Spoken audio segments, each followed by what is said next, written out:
Hello once again. This is another edition of How I Would Book It WWE 2015.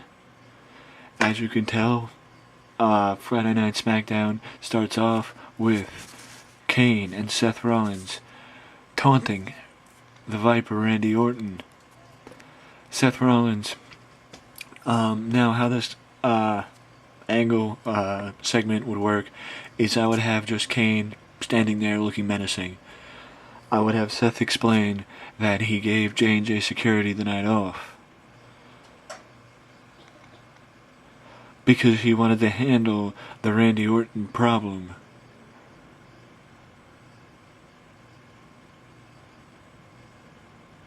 By himself, but due to... You know what? Let me get into character. I gave J&J Security the night off tonight because I wanted to handle the Randy Orton problem myself. But after careful consideration with the Director of Operations, I realized that handling that problem myself isn't the best idea, and that I should take a page out of Randy Orton's book and do it on my time when the opportunity is right. Because Randy, you proved once again you are a coward when I had my opportunity, but you ducked out of the ring. And then you proved once again that you aren't man enough to fight your own battles when Sting came out to help you last week on Raw, on Monday night on Raw. Sting ain't gonna be there every time, Randy. Sting isn't gonna be around to help you every time. One of these days, one of these moments, Randy, I will have my opportunity. You say you're gonna make me your bitch. Well, Randy, you remember back in November when we attacked you. That will be nothing compared to what I do next time. That makes this happen.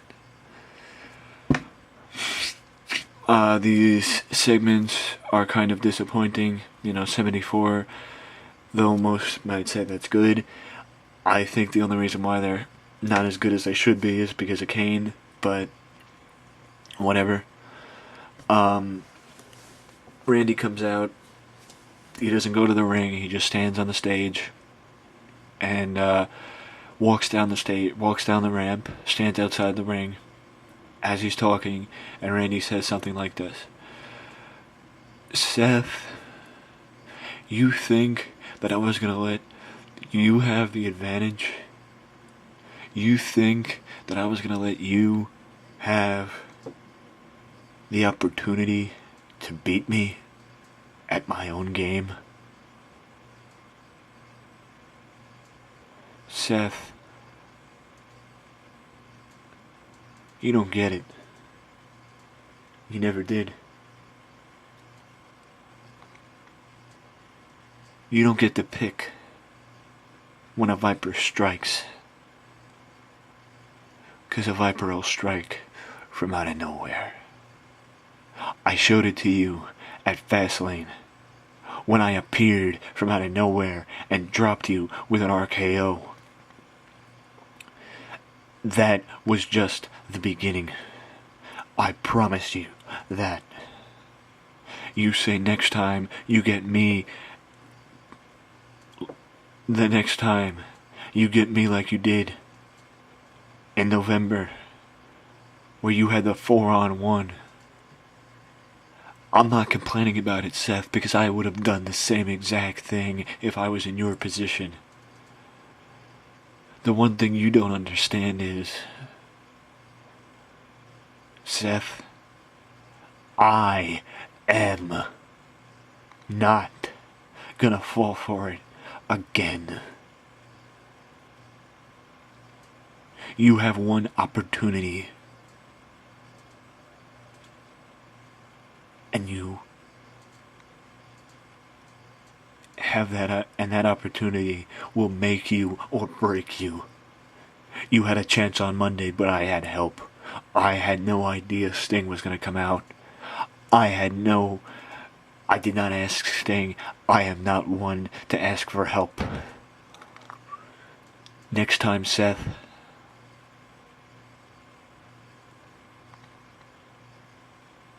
you won't be as lucky. Because you think you're going to take me out again. You think you're going to end my career. Tougher men than you have tried. Then we move to the first match with Christian and Xavier Woods. I mean, I know I should put more thought and meaning into matches with WWE because they usually do. But the fact of the matter is, neither one of these guys work that much. So I figured, why not? Put them in a match. Now we move to the next segment. I thought the segment was going to get better, but it didn't. It's a history package highlighting what happened on Monday between Goldust and Stardust. And Stardust pushing down his dad, saying that his dad was the reason... telling his dad that Cody Rhodes is dead, and it's all his fault. And that even though Dusty says he wants to be a father now, that it's too late. Now we go backstage. Kurt Angle is backstage. See, the idea of getting the opportunity to work with people like Kurt Angle, like John Cena, just the concept.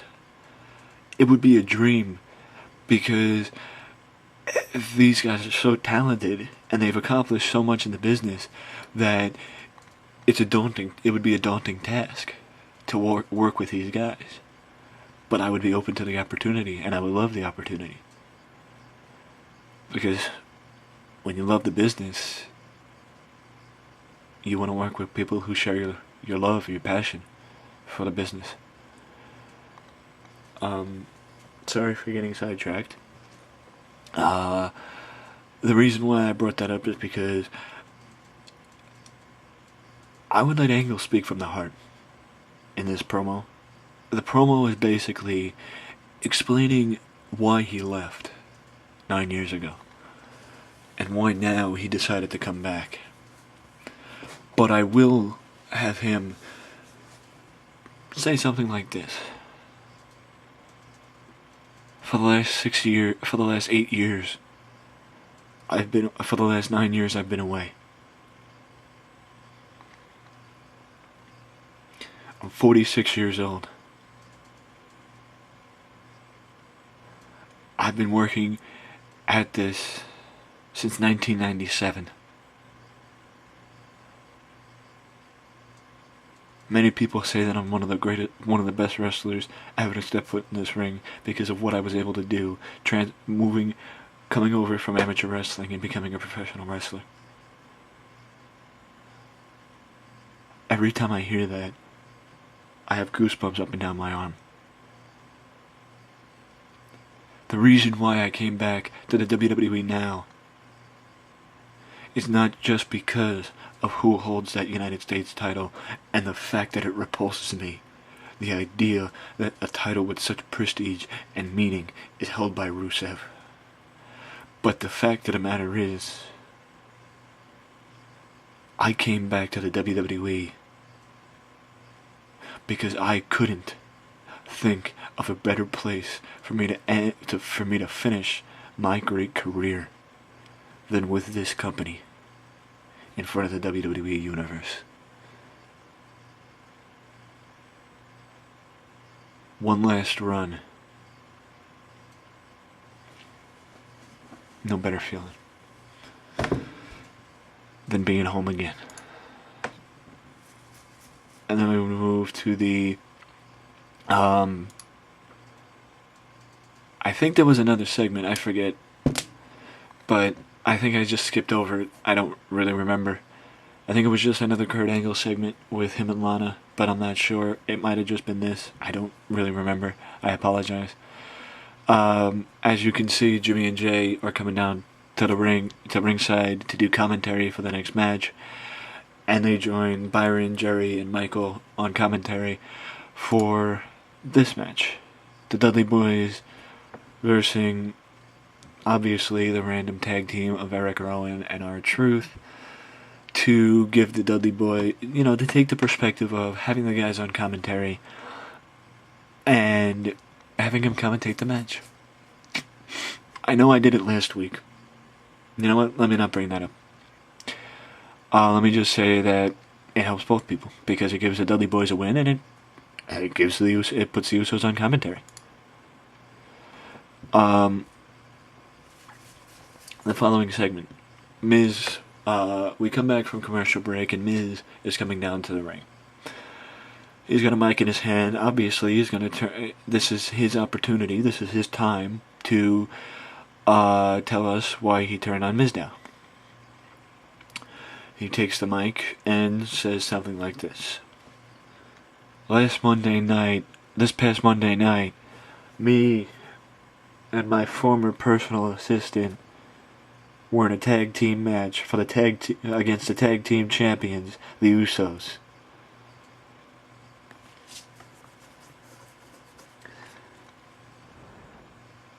We lost. People say we lost. The only reason why we lost is because I walked out. The reason why I walked out is because I was sick and tired of Mizdow taking my spotlight. He's taking my spotlight. I am a leading man in Hollywood. I am not supposed to share a spotlight, to share the spotlight. People keep saying, oh, Mizdow did me better than I can. The only thing Mizdow knows how to do is sit on the sidelines and watch other people on TV, because he isn't good enough to be on TV. I am not a charity case, and that is why I got rid of my charity. I made a donation to Mizdow by giving him the opportunity to learn from a leading man in Hollywood, the former WWE champion, me.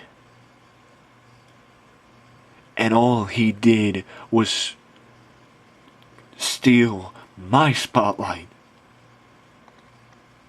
Stop me from realizing who I am.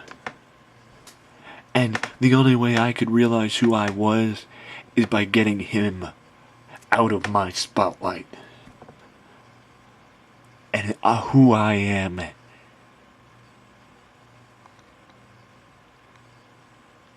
is The Miz. And I'm awesome.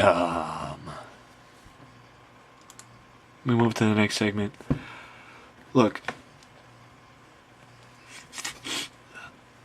I'm gonna keep doing it. I'm gonna keep saying it. I'm gonna keep repeating it. Bray Wyatt, he would write out his own promo. He would write out his own promo, deliver it on my desk. I would okay it. He would go do it. That's it. Like, he would not. I would not give him any feedback, anything. I would let him do it, because he has not disappointed at all. Me giving him the freedom to do whatever. So, there's no reason for me not to. There's no reason for me not to. But I would have him once again remind everybody that, you know what, he would say something like this.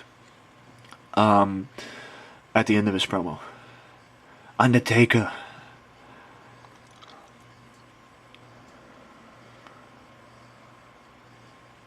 You have become one of them. And this Monday on Raw, I will call you out and challenge you to one of your matches. One of the matches that you made famous. And that exact match that you made famous will be the death of you. And it will be at the hands of the new face of fear, Bray Wyatt. Find me. Next, we move to my good friend Kevin Owens, who issues an open challenge to anybody. He mentions, he would say something like this. People think I'm unproven. People think I don't belong in the same breath as Chris Jericho. That's all I've been hearing, that I'm just trying to skip ahead. I don't know what the meaning of the word paying my dues is. People don't realize that I've been paying my dues on and off for the last 15 years.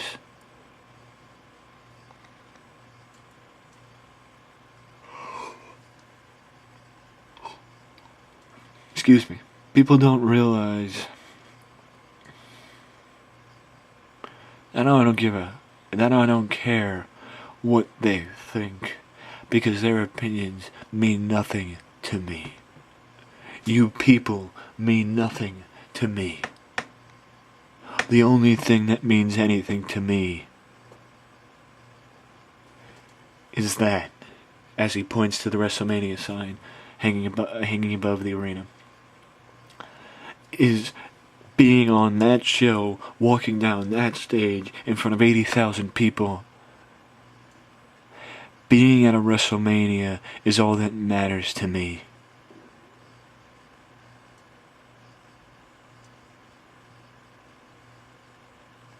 And I will get there by whatever means necessary. Now, let's get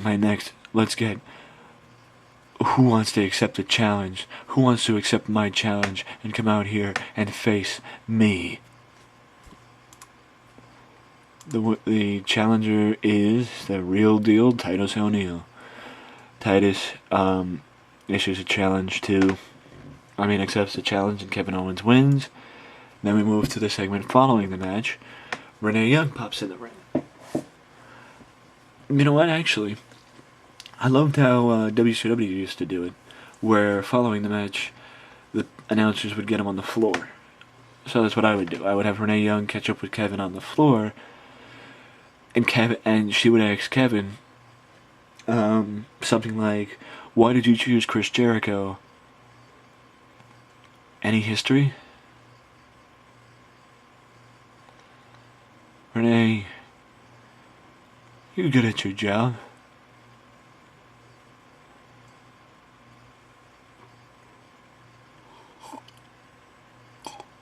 And what, just because I'm Canadian and Chris is Canadian, you assume there's history?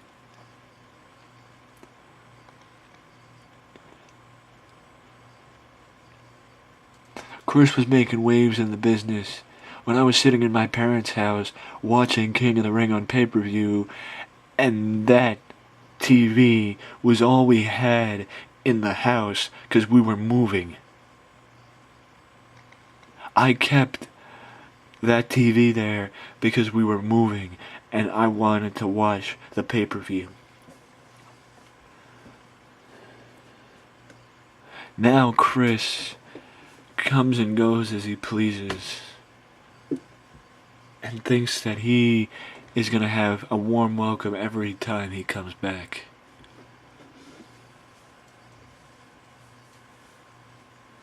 Paul Heyman said it best when he said that these people are happy to see Chris Jericho when he comes back, but are even happier to see him when he leaves.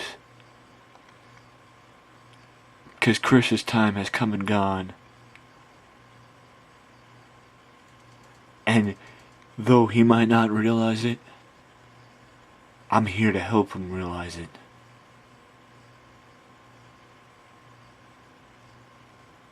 I'm here to help him realize that his career is over. And and I'm gonna make my career by ending his. Now we move backstage, where Bad News is walking backstage and he bumps into Dean Ambrose. They get into an argument, and Dean ends up challenging Barrett to an impromptu match right now, which leads to... Sorry, this game doesn't like going right to it. Bad News versus Dean Ambrose, which ends in a draw. The reason why I ended it in a draw was because of the fact that I want more from this feud. That more will come of these two than just a one night only match. The match ends in a draw via double countout, which is actually coincidental because it actually feeds into the next segment, which was this. The Bad News and Dean won't stop fighting despite the attempts by security to break them up, and they brawl all the way to the back. In reality, they brawl a commercial break. Then when we come back from commercial, we see footage from the as presented by the WWE app, which is free to download on all iPhone and Android devices. Shameless plug. That security was finally able to break him up. But you can tell this is not the end of things between Ambrose and Bad News. Now we continue. Damn it, I think... Oh no, that was the only one. Yeah.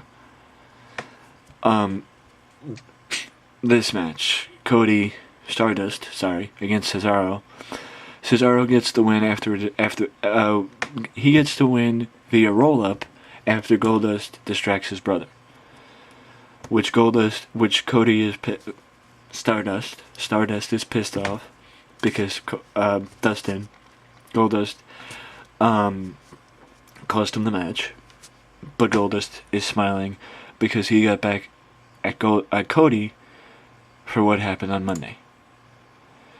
Now, Renee and Goldust, disappointing segment. I thought it was going to get better. Last time I had Goldust with Renee. I don't know. Renee asks Goldust, what is his take on his brother? Goldust says, Renee, I don't know what to think anymore. I thought if we broke up, if we stopped teaming, that my brother would go back to being Cody Rhodes. Obviously, that's not the case.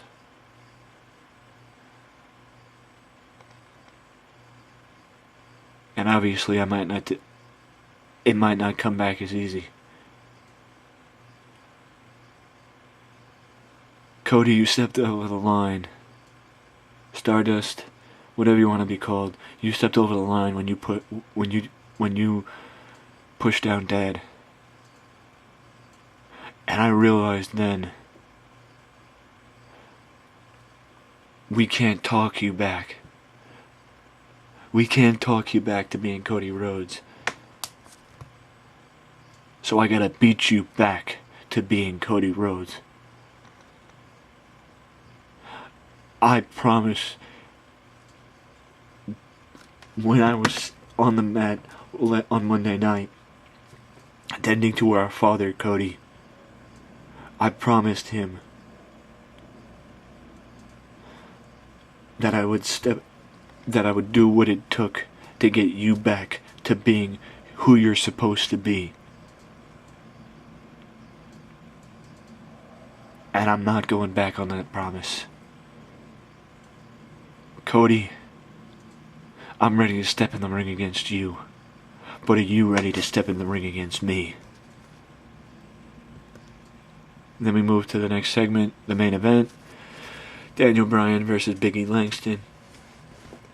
You may ask, what's going on? What about New Day? I always thought Big E had potential. I put him against John Cena a couple weeks ago. He did good. I put him against Daniel Bryan now. He did a little worse, but still good. I don't know. I don't know what I'm going to do. Following that segment, we go to this. Daniel Bryan calls out Dolph Ziggler. Daniel grabs a mic following his match and says something like this. A couple weeks ago I said I wasn't much of a talker, and ever since then Dolph Ziggler has played it off like any time I get on this microphone I'm gonna stumble and bumble on my words. I stumble on my words. And that I'm not meant to have a microphone in my hand.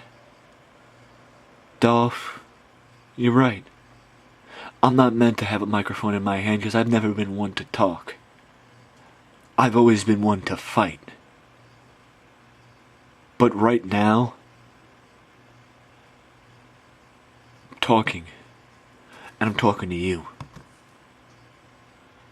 We've kept talking about having one when we step in the ring against each other again. We kept talking about when. Like it was a given. Well, Dolph, let's make when actually a date. In 3 weeks.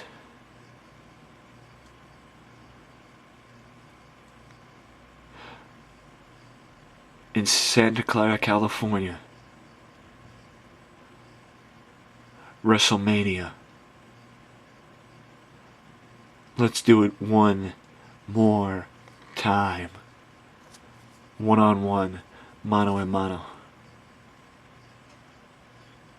What do you say? Dolph comes out. Dolph has a mic and says,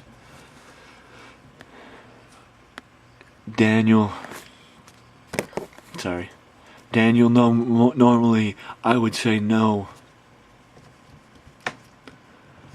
But I'll take great pleasure in giving this title the stage it deserves.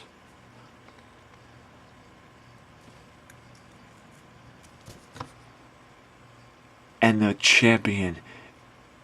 And for me to be the champion this title deserves.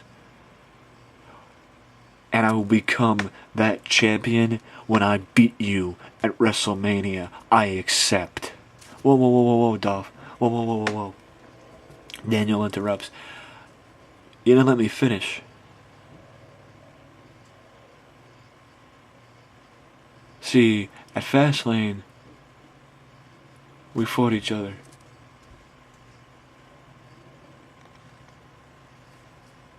To a draw.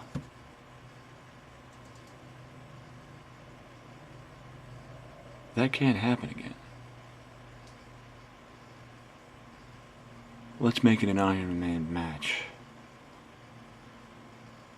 for the Intercontinental title.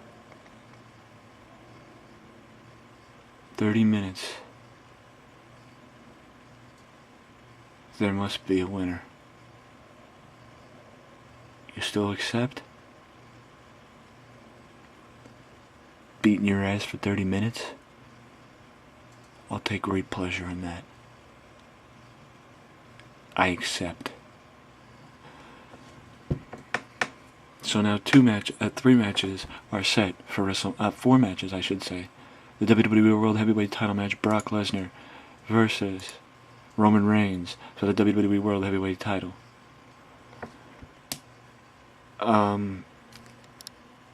The Fatal 4-Way for the Divas title: AJ Lee, Paige, and the Bellas.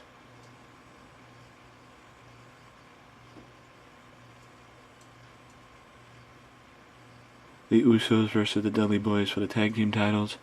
And now, the Intercontinental title match: Daniel Bryan versus Dolph Ziggler.